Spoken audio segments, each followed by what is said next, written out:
It's a fair bet that most people might know about the nasty war that Russia waged in recent years to eventually gain control of Chechnya. But much less would be known about what's been going on in the neighbouring republic of Ingushetia. Throw Ingushetia into the ubiquitous Google, and almost crystal ball-like evocative words like restive and volatile come spilling out. Dateline's Evan Williams has just returned from the tiny self-governing republic, where the locals are up in arms, claiming that Russian security forces have launched a killing spree. And a warning, this report contains disturbing scenes.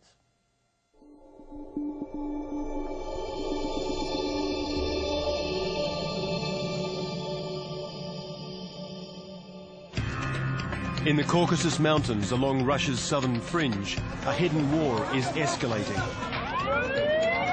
Moscow says it's battling militant Islam in the tiny republic of Ingushetia. But people here say hundreds of innocent civilians are being tortured and murdered. He says we can no longer walk, our teeth have been broken, our jaws are broken, we desperately need some help. They say they live in terror of a Russian security apparatus out of control. We arrived in Nazran, the largest town in the mainly Muslim Russian Republic of Ingushetia. We were taken to a house where we were met by a crowd of grieving women.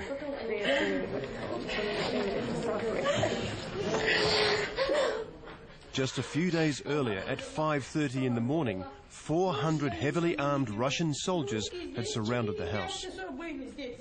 And then what happened? Сына тоже так вот взяли, поставили. За нами русские ходят, мы впереди ходим. Двери открываем, дом показываем. She said the soldiers dragged her outside and kept her son Musa here on the floor. Русские здесь 4-5 часов были здесь. Меня не пускали, сына не выпускали отсюда. Соседей не пускали, никого не пускал домой. Hedy led us to the front room where she thinks the soldiers then took her son.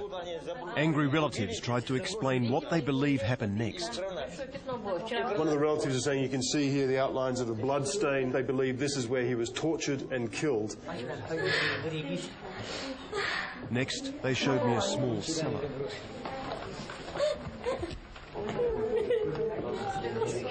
They told us they thought troops put Musa's body in the cellar, then blew it up with a grenade.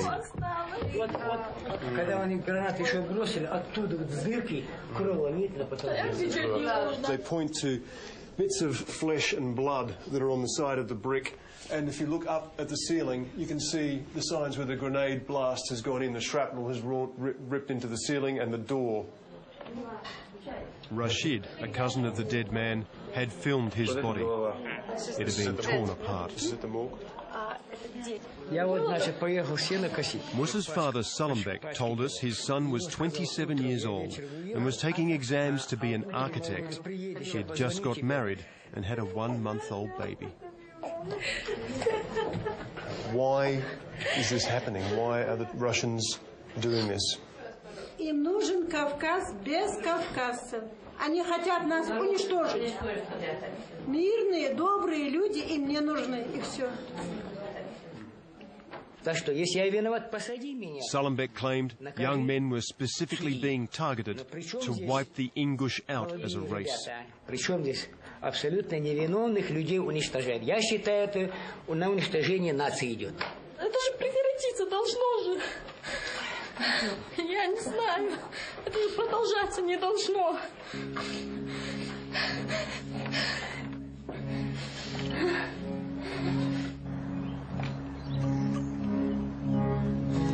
Ingushetia is officially a self-governing part of the Russian Federation, but we could see Moscow's influence and its troops everywhere.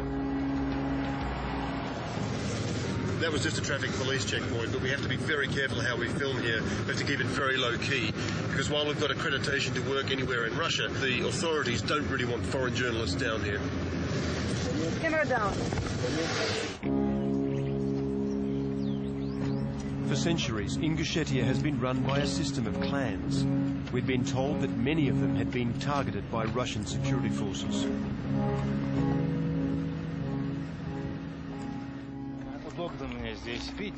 Mugsharib Alshev heads a clan of 20,000 Ingushetians.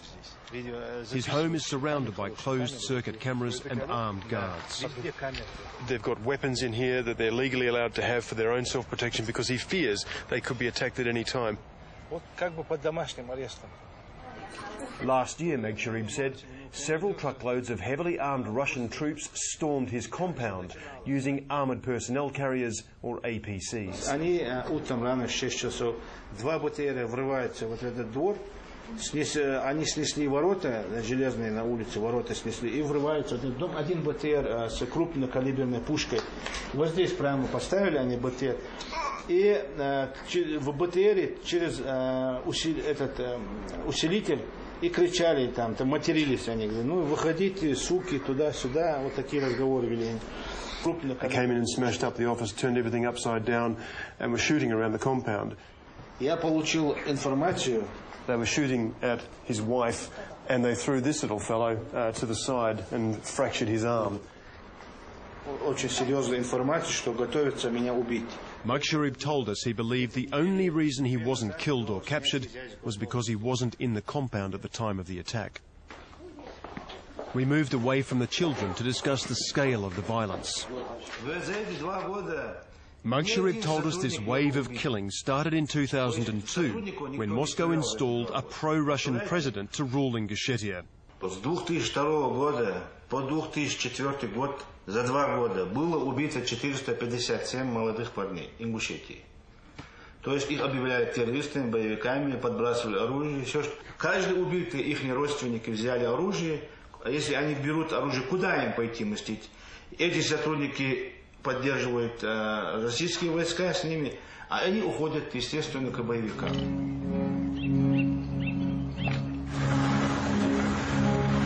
Checkpoint, we better put the camera down right now. With checkpoints on all the main intersections, we had to take back roads to move around. Rashid, the cousin of the dead man whose grieving family we'd met earlier, asked to meet us at a graveyard just outside Nazran. Rashid revealed that his cousin wasn't the only family member to be killed recently. His brother and 3 friends had been buried here just the week before. У нас есть мы точно не знаем, есть информация, что они наткнулись на место проведения спецоперации на дороге, которая ведет в Средние Очелки из нашего села. На этой дороге они были задержаны. Rashid told us he believed his brother and friends had been tortured, and to hide the signs of torture, security services had blown their bodies up in a car. Security officials said they were rebels, but Rashid denied this.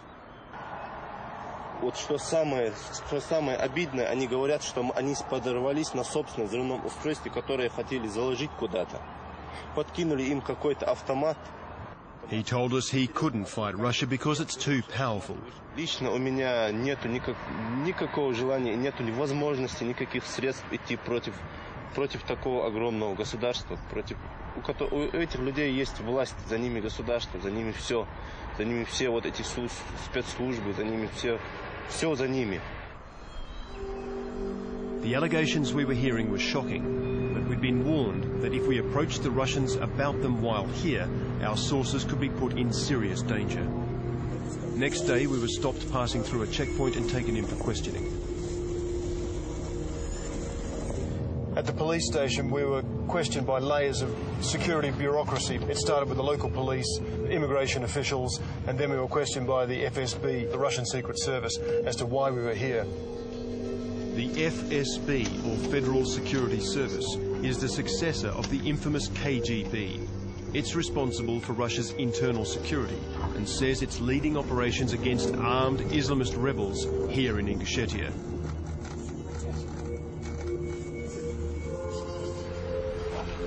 We were allowed to continue on our way for now.